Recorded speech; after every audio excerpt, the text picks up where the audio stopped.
The views expressed on the following program are not necessarily those of WPSL. However, you're encouraged to like and face them on like and share them on Facebook. I was going to like and face them on Sharebook. It's time, of course, for Issues and Answers in St. Lucie County, hosted by Mark Gotz. Thank you, Cliff.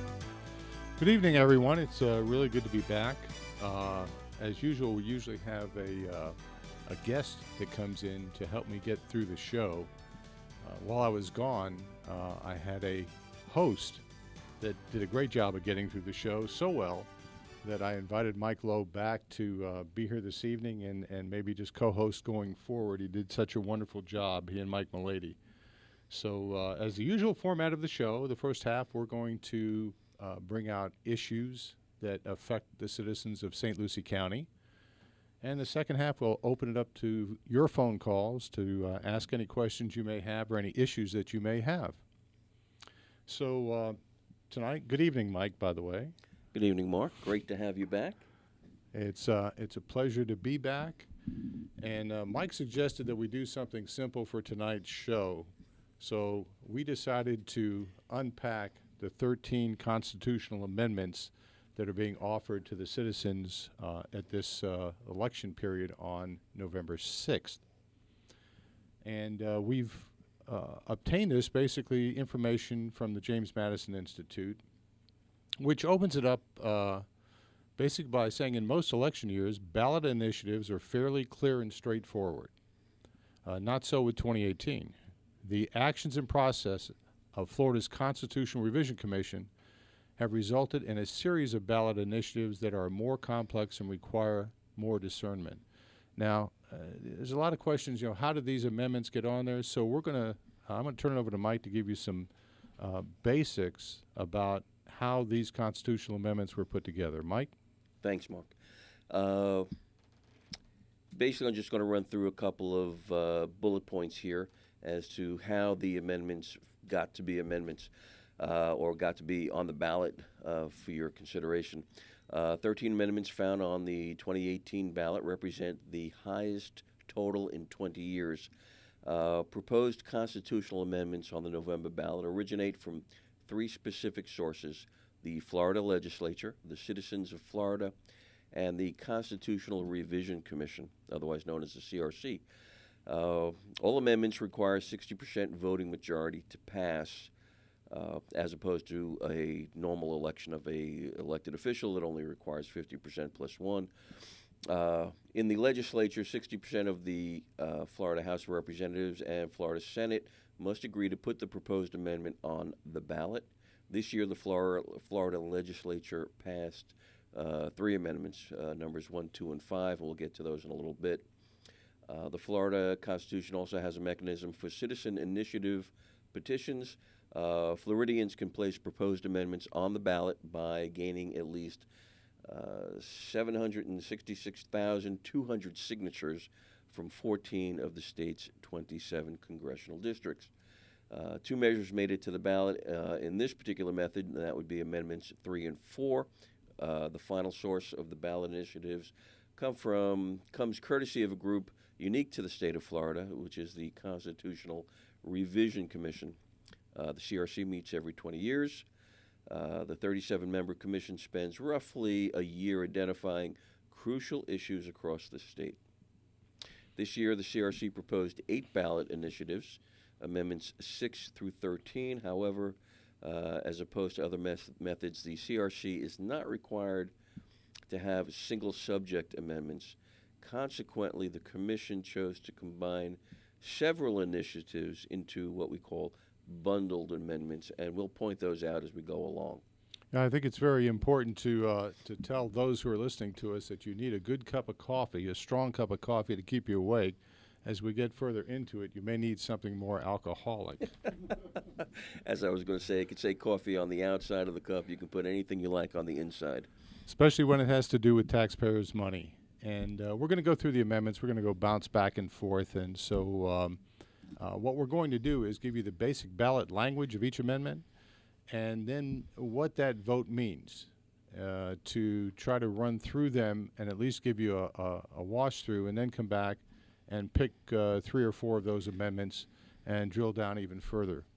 I know that citizens, when they go in to vote, are voting for a legislative slate to represent them in government. And now they have to make decisions on actual language that affects our Constitution, which when you get into the Constitution and you start making amendments to it, realizing that it's 60% of that vote to make the amendment appropriate and become part of the Constitution, and then if you change your mind somewhere along the line, it's 60% to take it off. So it's a pretty large hurdle to get over. But the First Amendment, which is the one that I really like, because it's the increased homestead property tax exemption. It's proposing an amendment to the state constitution to increase the homestead exemption by exempting the assessed valuation of homestead property greater than $100,000 and up to $125,000 for all levies other than school district levies. The amendment shall take effect January 1, 2019 if passed. And what this vote means is that it exempts home values between $100,000 and $125,000 from your ad valorem property taxes and your non-ad valorem property taxes, other than school taxes, which increases the maximum homestead exemption up to $75,000 now, because we've got an initial 25, and then there's a second 25, and this would add a third 25. This is I like this because it's putting money back in taxpayers' pockets. It's my position that the less money government has, it can still operate and do the basic services to its community. But the more money the taxpayers have in their pocket, the more money gets into the economy, and it's better for all. Mike, anything on one? Bottom line is you know how to spend your money better than the government knows how to spend your money. Amen, brother. Okay. So let's move on to number 2, limitations on property tax exemptions. Once again, it's another one on taxes. Now, the ballot language will be proposing an amendment to the state constitution to permanently retain provisions currently in effect, which limit property tax assessment increases on specified non-homestead real property, except for school district taxes, to 10% each year. If approved, the amendment removes the scheduled repeal of such provision in 2019 and shall take effect on January 1st, 2019. And this comes from the Florida State Legislature. Voting yes on this removes the January 1st, 2019 sunset provision on the property tax assessment limitation of 10% for each year for real property.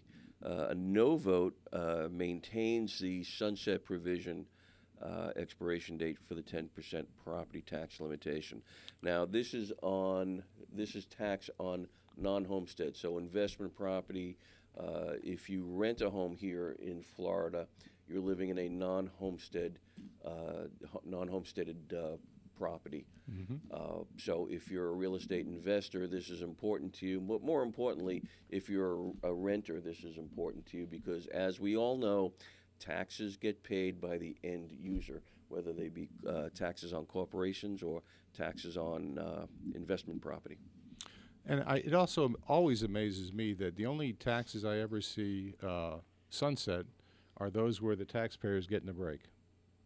So this is a 10% limitation, and they want to get rid of the 10% limitation so that they can open it up and tax as much as they want. So it's amazing that only things that are positive to the citizens end up sunsetting. Well, actually, this number 2 was put in here by the Florida legislature, if I'm not mistaken. So in 2009, probably. 1 and 2. Yeah. Well, this amendment was proposed by the Florida legislature.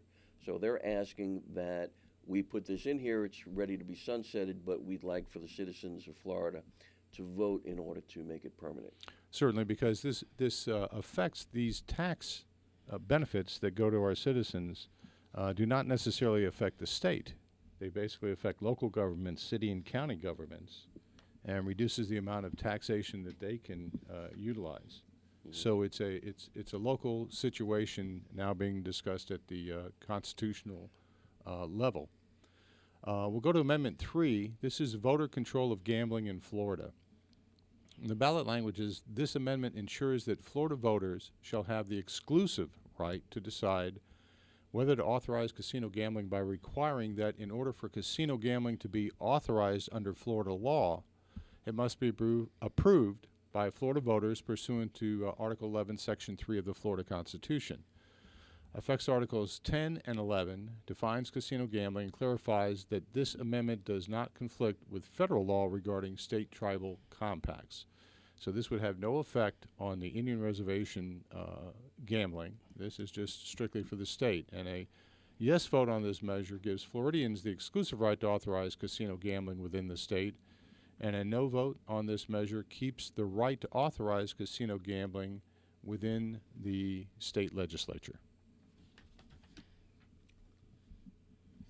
Any comment on that? For those who love to gamble, do you want to have everyone decide whether you can have the opportunity or not, or we're going to have to travel down to either up to the Cape and grab a boat if we want to gamble, or down to the Hard Rock down in Fort Lauderdale? Well, I don't necessarily see this as a gambling thing. I see it as a business thing. Mm-hmm. Gambling is a business, and in every state that has gambling, there's a gaming commission. Some people call it gaming the system commission, but there is a process that you go through. It's not an easy process to open up a casino.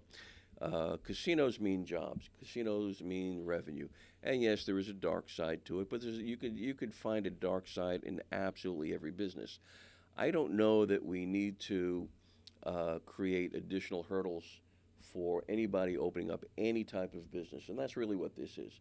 You want to open up a casino, all of a sudden now you have to run an election and get, I imagine, 60% of the people to approve your casino. I mean, I don't know how that's going to work, but, and eventually that's also going to kill competition, because if you allow one in and then you have to vote on a second one, once again, not quite sure how that works or how it would work, you run the risk of having somebody that's very, very profitable, or already in the casino business, already making a good nickel, and then they're able to fund an election to keep you out of business. Oh, of course. This would be something that would be. I'm sure the Indian casinos would certainly be trying to promote this particular amendment, because it does run roadblocks for others who want to get into the business. Right. That's what basic monopolies do. So we're to number 4. Number 4, Voting Restoration Amendment, ballot language. This amendment restores the voting rights of Floridians with felony convictions after they complete all terms of their sentence, including parole or probation. The amendment would not apply to those convicted of murder or sexual offenses, who would continue to be permanently barred from voting unless the governor and the cabinet vote to restore their voting rights on a case-by-case basis. Okay. Now, this is one of the amendments that came from a Citizens Initiative. Yeah, which that's means they got interesting. over 700,000 petitions across more than half the state. A yes vote on this measure would be to restore the right to vote for people who have committed felony crimes. There are some exceptions for individuals who have committed murder or a felony sexual offense. A no vote on this measure continues the practice of requiring former felons to petition the state for restoration of voting rights. This seems to be a little askew. I mean, you're talking about voting rights, which citizens have, and then when you violate other citizens, because that's how you end up in court and in jail and incarcerated, you should lose those rights, that equality of rights to be able to vote in elections. It's an interesting amendment. I'm not quite sure what the overall intent is. Obviously it came from a citizens initiative, so there must be some group that is behind this. That would take a little bit more time than we have to drill down and get that information. Well, I see this as taking government once again into broad strokes. Okay? You do not go immediately to jail. Mm-hmm. You have to stand trial as an individual. So in order to get your rights back, I think you actually have to, or should be required to, act as an individual. I mean, I'm reading here under the pros and cons, and they're talking about how this would boost Florida's annual economy $365 million and increase of 3,400 jobs. I'm not quite sure how that works by just restoring voting rights. I mean, I've been on job interviews. Nobody's ever asked me if I vote. So, you know, I don't see the cause and effect there. All right, we'll go on to number 5. This is a supermajority vote required to impose, authorize, or raise state taxes or fees. Once again, I like things that require a larger vote to tax or create fees on the citizens of our state. This prohibits the legislature from imposing, authorizing, or raising a state tax or fee except through legislation approved by a 2/3 vote of each house of the legislature in a bill containing no other subject. And that no other subject is important because a lot of times they bundle things together and put amendments on there. This proposal does not authorize a state tax or fee otherwise prohibited by the Constitution and does not apply to fees or taxes imposed or authorized to be imposed by a county, municipality, school board, or special district. So just for the local taxing authorities, this would have no effect. This is only on state legislative matters. This was a Florida State Legislature amendment that was put out. A yes vote on this measure mandates a 2/3 vote by each chamber of the legislature in order to enact new taxes or raise an existing tax or fee. And I'd like to give credit to our past House and Senate for getting 60% in each of those caucuses, the Senate and the House, and putting something like this on as a constitutional amendment. I happen to feel, once again, this is great because it makes it harder to raise taxes. Makes it harder to raise taxes. How can you be against it, right? Absolutely. That's an easy one. That's an easy one. Okay. Amendment 6, rights of crime victims and judges. Okay. Creates constitutional rights for victims of crime, requires courts to facilitate victims' rights, authorizes victims to enforce their rights throughout the criminal and juvenile justice process, requires judges and hearing officers to independently interpret statutes and rules rather than deferring to a government agency's interpretation, raises mandatory retirement age of state justices and judges from 70 to 75 years, deletes authorization to complete judicial term if 1/2 of the term has been served by retirement age. Let me see, yes vote adds rights for crime victims, collectively known as Marsy's Law, to the Florida Constitution, requires state courts independently interpret statutes rather than deferring to administrative agencies, and raises the retirement age for judges. And voting no retains the status quo on constitutional rights of crime victims, allows judges to continue the pattern of deference shown towards agencies, and maintains the current mandatory retirement age for judges. And this was put on by the Constitutional Revision Commission, and this is one of them that was mentioned in our basis when we gave you the platform of what we were doing this evening, where they bundled 3 different issues really together into one amendment. This concerns me because when you start bundling things together, and we'll find as we get to 8, which was basically taken off of the ballot because it bundled 3 things that were specific to education, it has a tendency to have too many tentacles. So these areas where they bundled 2 or 3 items into one constitutional amendment, I think, is of concern, at least to me. To me, when I see something like this bundled, it's to hide something, or something isn't strong enough to stand on its own. Mm-hmm. Mm-hmm. Amendment 7 is the first responder and military member survivor benefits, public colleges and universities. This ballot language is grants mandatory payment of death benefits and waiver of certain educational expenses to qualifying survivors of certain first responders and military members who die performing official duties. So these are for people who die in the line of service. Requires supermajority votes by university trustees and state university system board of governors to raise or impose all legislatively authorized fees if law requires approval by those bodies, establishes existing state college system as constitutional entity, and provides governance structure. Once again, this amendment was put on by the Constitutional Revision Commission, and a yes vote on this measure provides mandatory death benefits to surviving spouses of qualifying first responders and military personnel who die in the course of duty.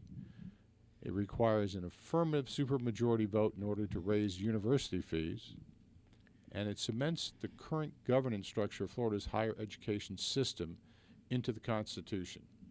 Once again, the bundling of three different areas which are really not connected.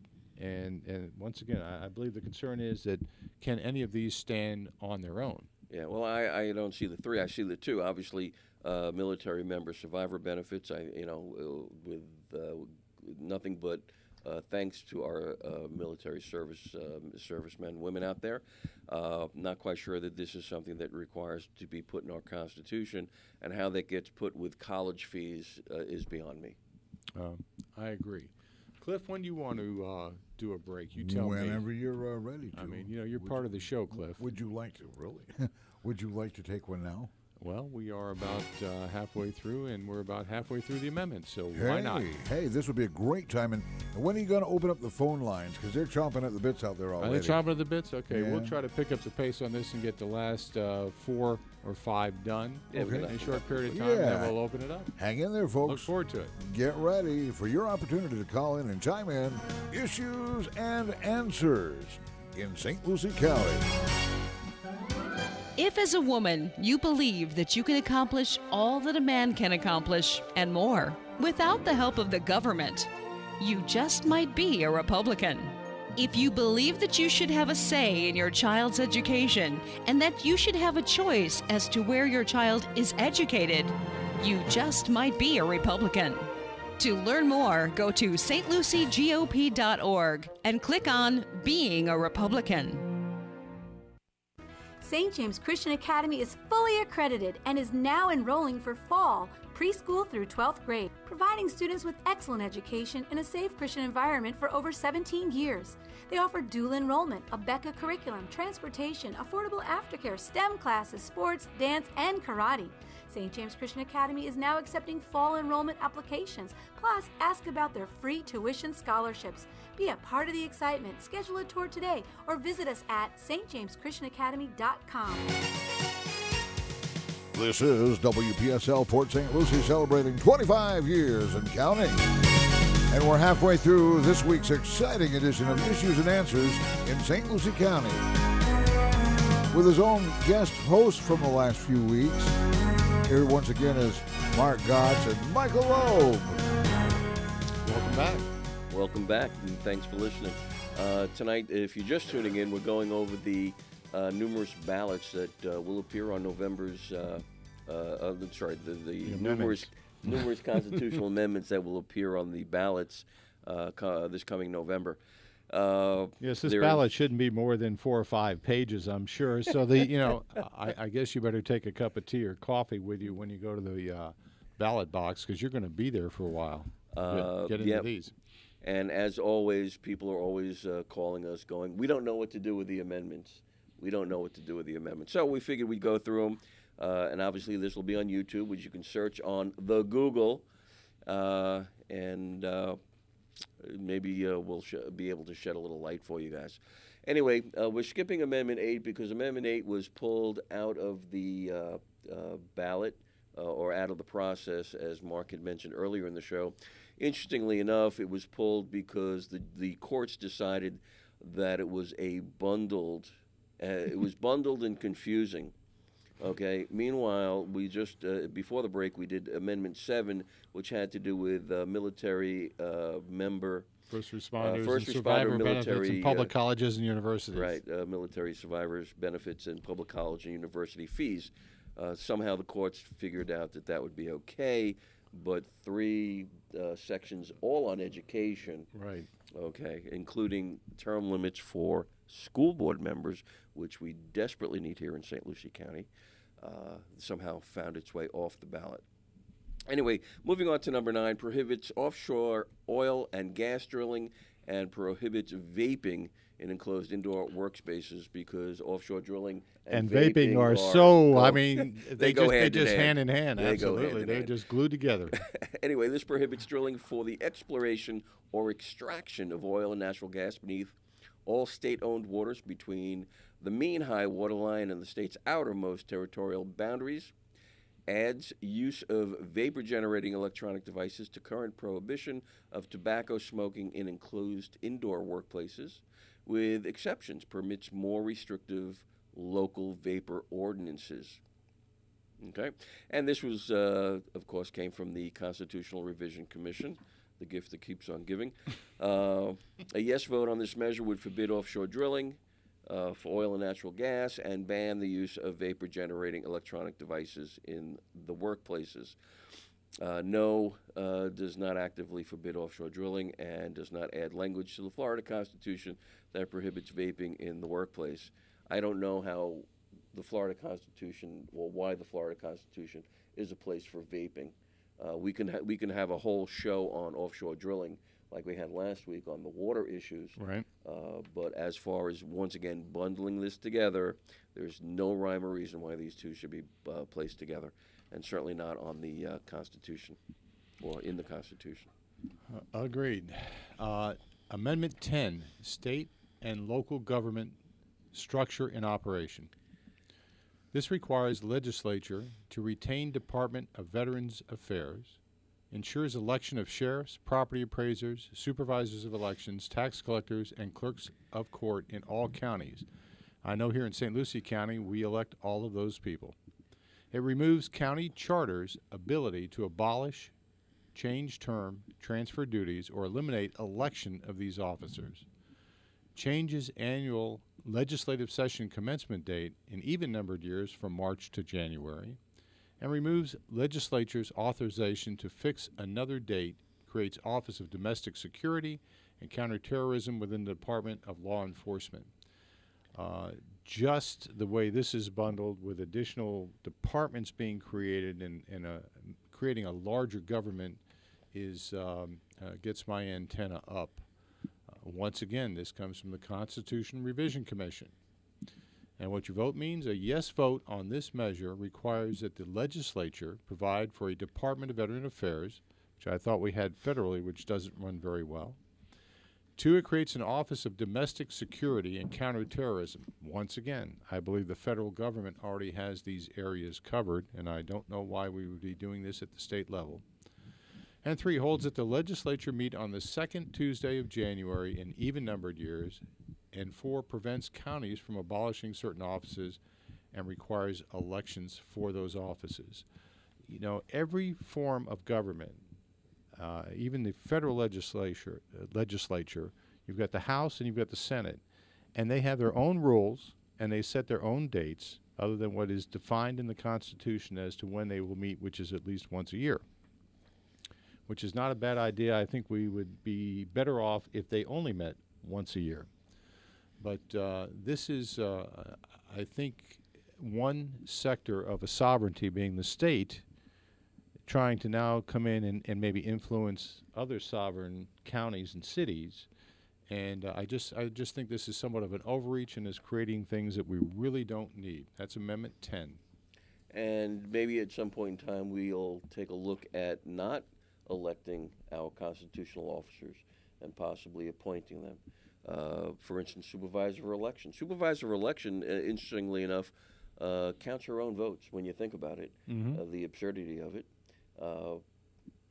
So why not make it an appointed position? I know there are a couple counties in St. Lucie. It is a race, one party versus the other, where you get to Republican versus Democrat. But I know in a lot of counties in Florida, or some counties in Florida, it's a nonpartisan race. So well, there's, it's defined by the local county. Right. I mean, if you take the school superintendent, the Constitution requires that the school superintendent be an elected position. And the only way it's not an elected position, it becomes an appointed position, is if the school board petitions the government to say that they're going to do it in a different manner. A lot of people don't realize that. So there are changes that go on all the time, but once again, you've got a sovereignty issue with local government versus state government, and they should be separated. This is, once again, not something that should be in the Constitution. Right. We don't like when the federal government has overreach, and we should take At the it down state to level, the next level. right. Yeah. Same and thing, the state thing at the to state county level, and city. overreach That's to correct. the local government. What are we up to? Number 11? Number 11. All right. We're almost Number at 11, the end. property rights, removal of obsolete provisions, criminal statutes.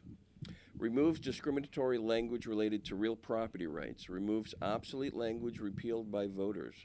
Deletes provisions that amendment of a criminal statute will not affect prosecution or penalties for a crime committed before the amendment.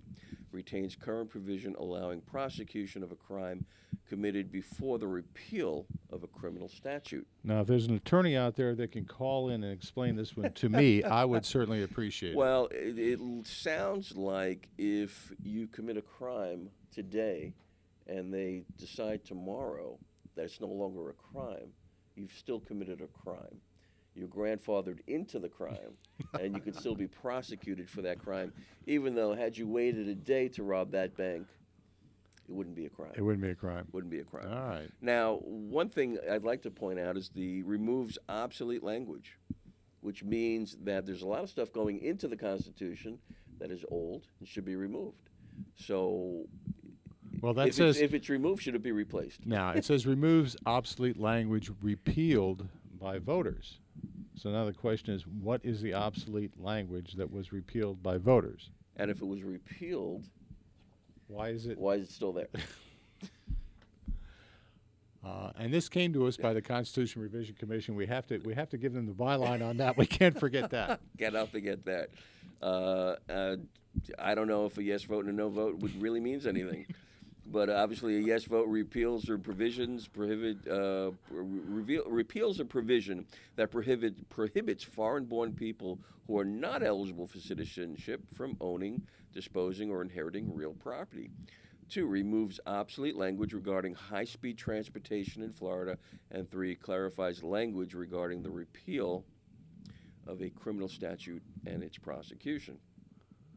A no vote keeps the language that prevents foreign-born people who are not eligible for citizenship from owning, disposing, or inheriting real property, retains the high-speed transportation language in the Constitution, and 3, maintains the current language regarding criminal statutes. Now that's an interesting piece here about keeps the language that prevents foreign-born people who are not eligible for citizenship from owning, disposing, or inheriting real property. It seems to me we have, 12, 13 million illegal immigrants who are not registered in this country. And, they're not all just picking vegetables. Right. A lot of these people have become very successful in this country. And it's kind of amazing to me that they would not have or don't already have the ability to own property, dispose of property, or inherit real property.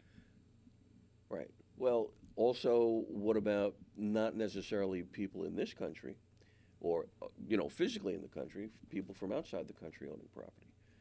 For instance, the H-1B visa program, Right. where you get foreign investment to purchase property, and they allow... That's the EB-5 program. Oh, just, the just, EB-5? just to make sure that we're on the right, Okay, line. too many- That's EB-5. I'm sorry, the can of alphabet soup Right. just Where spilled they all come over over today. and throw in $500,000 to $1 million to create a business and have so many people working in the business and create jobs, which is what EB-5 is all about, creating jobs and financing capital improvements. But yes, I didn't realize that these laws were really in place currently, and that we're trying to change them through the constitutional revision process is interesting. Once again, Well, if the things that laws- could stand on their own. Right. If the laws are already in place, Why are we changing them? why are we changing them? And they were put into place legislatively. If they need to be changed, they should be changed legislatively. Amen, brother. All right, you get lobbying, number 12. I just did number 11. Oh, did you do it? Oh, I guess I I guess I get number 12 then. Okay. All right. Lobbying and abuse of office by public officers. This expands the current restrictions on lobbying for compensation by former public officers, creates restrictions on lobbying for compensation by serving public officers and former justices and judges, provides exceptions, prohibits abuse of a public position by public officers and employees to obtain a personal benefit. Sounds like it would take all the fun out of government. This, once again, was given to us by the Constitutional Revision Commission, and a yes vote on this measure prevents public officers from lobbying for compensation during their term, which I really never knew they could, and for 6 years thereafter. A no vote on this measure does not create any additional lobbying restrictions for public officers. And I can tell you that lobbying right now requires you to actually register with the state that you are a lobbyist, so they're easy to find. And by the way, we have Steve on line 1, which we're going to get to. Steve, we're on Amendment 13, which Mike is going to take, Right. and then we'll take your call. Right. One of the things about Amendment 12 is that what we need to remember, to every action there's an equal and opposite reaction. Create a law like this, and they will find a way around it. Number 13, what is this, the last one, right? This is it. Ends dog racing. Phases out commercial dog racing in connection with wagering by 2020. Other gaming activities are not affected. This came from the CRC, Constitutional Revision Commission. A yes vote on this measure establishes a constitutional prohibition on the racing of and gambling on greyhounds or other dogs. No vote maintains a status quo regarding commercial dog racing in Florida. Let me see. It says here that 12 greyhound tracks in Florida employs about 3,000 Floridians. Now, as a fan of horse racing, not particularly dog racing, horse racing, I know that there's a lot of regulations in place on how horses are treated. Horses tend to be a little bit more expensive in the upkeep and value than the dogs. And I can understand that this is an emotional issue here. You get Sarah McLachlan on TV, and she's crying over a whole bunch of dogs, and and the same thing with the greyhounds, and probably half the time they're mistreated. Or I shouldn't say that. Sometimes they may be mistreated. Once again, I don't know if this belongs in the Constitution. Could be legislative. Could be just putting additional regulations on people in the business or the business itself. Certainly. I mean, this seems like it would be a responsibility of the legislature to pass statutes to take care of these things. Once again, not necessarily a good thing to put into the Constitution, because when you start, once again, putting things into the Constitution, it's not easy to unlegislate them if you make a bad decision. Especially on emotional basis, and that's really what this is. This is an emotional basis. It's only two ways people make decisions, either reason or passion. And unfortunately, passion wins most of the time, but for those who can make reasonable decisions, it deserves a lot of thought both ways, because, listen, almost everybody's a dog lover. We understand Gotta that. love the dogs, even if you own cats. Yeah. And, greyhound racing has been in the state probably for 50 years. So, Cliff, we've got Steve on line 1. Let's bring him into the conversation and see what we got. Oh, gentlemen, I heard that statement about emotion. I'm a teacher in the school district. My bachelor's degree is in political science. I'm very, very up on top of all things related to current issues. I'm not a Democrat or a Republican. I'm an independent. But the first thing I want to ask you is this. Who created this this commission? You understand what I'm saying, right? The CRC, the Constitutional Review Commission? Yes. Who created this? Actually, I think it's part of the Constitution. That's part of the Constitution. Somebody did this a long time ago. Yeah, every 20 years, the Constitutional Revision Commission takes place, and I think that was in one of the things that we covered in the opening. But yeah, that is a good question. It makes you scratch your head. Why? Who these people are? How they got onto the commission? Well, that's my next question. I mean, who appoints these people to this commission? Well, it's there are a number of people. Remember, there are 37 positions, and so some were put on by the governor, some were put on by the president of the Senate, who was Joe Negron. Some of them were put on by the Speaker of the House. others, I'm trying to think of how others were brought onto the commission, but basically it's, it's a menagerie of people who, who have concerns of the state, which are fine because, these people were at it for a year, and they were all over the state. It wasn't like they were in Orlando and everybody went to Orlando to discuss these things. They were getting information from people all around the state. So it was a long 12 months, so you got to give them some credit for, running the race. But some of the things they came up with, once again, reason and passion, have a tendency sometimes to conflict. I find this to be an incredibly politicized group because I've been listening to all of these amendments from 1 through, was it 13? Yes. That's correct. Yeah. Right. And the ones that were put together by this specific commission, it's an incredible hodgepodge. And that's the part that it just really creates an awful lot of frustration on my part because it does not reflect sensibility in terms of trying to convey what it is that you want to be considered. It appears to be another a bill instead of a bill in front of the Senate or the House of Representatives. It's now a bill in front of the people of the state and. Gosh, the ones who want to promote one side or another of these issues, they're going to put the money down and they're going to do everything they can to be heard. And all the other elements of these multiple amendments are not going to be heard. It's incredible. Yeah, actually, do you understand what I'm saying? Yeah. Matter of fact, the CRC is the only of the three groups that can get the amendments on the ballot. The CRC is the only one that can bundle those amendments together. Now, it sounds like you would much rather create or treat these as singular legislation by our elected legislators as opposed to constitutional amendments. Am I right, Steve? Yeah, in fact, I'd rather see, I tell you, the initiative on the part of the electorate is something that I would appreciate a heck of a lot more than what I see going on in these other two options. I mean, I think you all understand what I'm saying. I do hope that a lot of people are listening to you tonight because, personally, I was not aware of this. And then I listened to all these things that you said from 1 to 13. I said to myself, oh, my God, I hope somebody's listening to all this because there are some things that are going on here. And believe me, like I said before, I'm an independent. Some of this stuff is incredibly politicized, and it's bothering me. Mm-hmm. Well, that's understandable. And remember, the CRC basically proposed 8 initiatives, which are numbers 6 through 13. And those are the ones that concern me more than anything else. Right. Well, as far as the people not listening, Steve, we tape this. It goes up on YouTube, so you can have all your friends and people on Facebook tune on in after the fact and, discuss it amongst yourselves, as they say.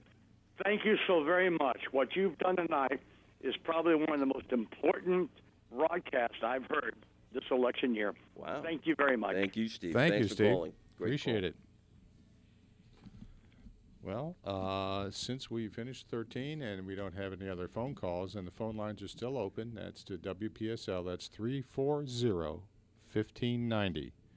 We've got about 10 minutes to go. We could take another break if you like. Let's take another break. Might Go give ahead. somebody a chance to call in. All righty. All right. We'll be back with more Issues and Answers in St. Lucie County. St. James Christian Academy is fully accredited and is now enrolling for fall, preschool through 12th grade, providing students with excellent education in a safe Christian environment for over 17 years. They offer dual enrollment, a Becca curriculum, transportation, affordable aftercare, STEM classes, sports, dance, and karate. St. James Christian Academy is now accepting fall enrollment applications. Plus, ask about their free tuition scholarships. Be a part of the excitement. Schedule a tour today or visit us at stjameschristianacademy.com. If as a woman you believe that you can accomplish all that a man can accomplish and more without the help of the government, you just might be a Republican. If you believe that you should have a say in your child's education and that you should have a choice as to where your child is educated, you just might be a Republican. To learn more, go to stluciegop.org and click on Being a Republican. And now back to Issues and Answers in St. Lucie County. Once again, here's Mark Gotz. Thank you, Cliff. That was a nice call from Steve, and we appreciate it. It's good to know that we're doing something productive and that people are maybe learning a little bit about the amendments that are being brought to us on November 6th. It's a large amount of items, and it's going to make the ballot very confusing. Right. You'd be surprised the number of times people will go to the polls, get 2 pages, and be completely blindsided by the fact that what they thought was going to take them 5 minutes is now taking them 30 minutes because this information that we're providing to you tonight is not on the ballot. On the ballot, all you get is 75 words. That's 75 words, and none of the information we're giving you here tonight is going to be on the ballot. We have another phone call here from Mike. Mike, are you there? Yes, sir. How are you? Fine, and yourself? Very, very good, sir. And I heard some things. My condolences. And again, what the other caller had said before, absolutely a very important issue. I planned once your broadcast hits, I'm going to seek out that link and publish it through all the places that I can. Excellent. But the thing that really kind of bothers me about this, and you kind of touched on this a bit, but I really kind of feel like on some of these, or really on all of them, I have to now kind of put my evil hat on and wonder how some of these things are going to be used against me in the future. So, for example, you obviously have the candy coating, the enticement to pass and to allow these things to happen. And then all of a sudden, they come into law, and they're used in very evil and unexpected ways. And that's kind of with the bundling for sure. I'm not sure why anybody in their right mind, any voter would accept that or allow that or vote for it for certain. But long story short is that I've been looking for a mechanism for something that explains these amendments in this way, and I do hope that you can go through these much more fine detailed and really lay it out for folks. And like I said, folks like us, I have a little site that we push out to on occasion. Mm-hmm. I'll make sure that I get it out as far and as wide as I can. Well, but Mike, yes, sir. I'm sure you can link up to the James Madison Institute. That's where we got this document from, and I want to thank the fine people at the James Madison Institute. They do a great job at what they do.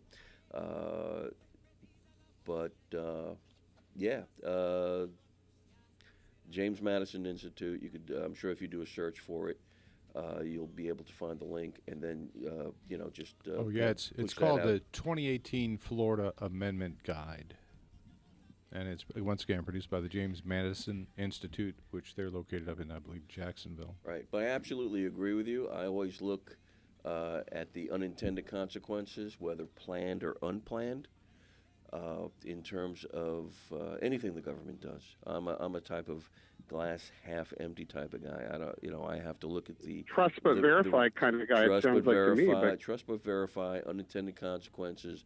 The government spends 90% of its time fixing the problems that government creates. The other 10% of the time they spend denying any involvement in the problem itself. But you're absolutely right. What is the candy coating hiding? What is it covering? What is nefarious? How can this be used against the average citizen? Absolutely understand where you're coming from on there. It's obviously. Let me jump in here for just a second. Go ahead, Mike. I was going to ask. There's also a site somewhere that I'm sure that the party has official position on these amendments, right? Or is there? Yes, there is a site that. Which party would that be? Yeah, which party are you speaking of? I'm sorry. I thought there was only one. Well, I wish there was only one, but I mean the Republican Party. Oh, okay, Mike. I was just wondering if you're going to I start believe- a revolution or something. Okay. I believe the RPOF does have a guide. I think we tore that up before we came in here. Didn't we, Mike? It could have. Yeah, I was. Yeah, okay, yeah. And Mike, by the way, we're let me just interject. You know, Amendment 1 to me is a sweetheart because that's giving us another $25,000 of tax exemption for homeowners, and the average house, I believe, in St. Lucie County is about $150,000. So this is going to put on affect the other average. side of your Go ahead. put on the other side of your brain for a second. Mm-hmm. How would it or how could it be used against us in the future? Well, it's going to reduce the ability of your local government to waste money. If they're concentrating on the things that they,